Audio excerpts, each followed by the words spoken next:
चित्रकूट की मंदाकिनी के किनारे गांव के लोग स्नान करने गए तो एक गांव की औरत, गांव की एक माताजी अपने छोटे से बच्चा जिसकी आयु 6 साल की थी उसको लेकर के गई। चित्रकूट दर्शन करने गई, कामतानाथ भगवान के दर्शन किए, विचार किया चलो चित्रकूट आए हैं मंदाकिनी में स्नान कर लिया जाए। पर विचार किया कहाँ करें, भीड़ बहुत थी तो थोड़ा घाट में दूरी पे चली गई। एक काम जहाँ 20-25 लोग थे वहां घाट के किनारे जाकर बालक के कपड़े निकाले और बालक को समझाया।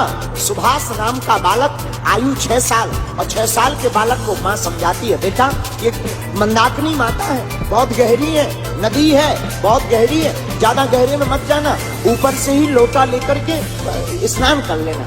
पर बालक तो बालक होते हैं, स्नान करने बालक गया मंदाकिनी जी में, उसने लोटे से पहले स्नान किया।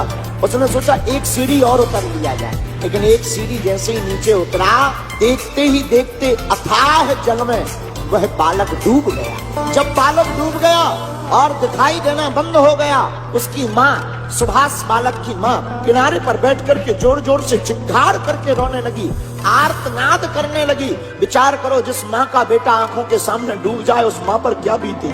रोने लगी, चिल्लाने लगी, और वहीं बैठे बैठे उस माँ ने आर्तनाद करके कहा, हे हनुमान जी आप तो लंका से जाकर माता जानकी जी की भी खबर ले आए। अगर तुम सत्य के हो और इस कलयुग में तुम्हारा पास है तो एक माँ तुम्हें राम जी की सौगंध देकर कहती है हमारे बालक को कहीं से ढूंढ करके लेता आओ। और सबके सामने ये घटना घटी थी चित्रकूट में।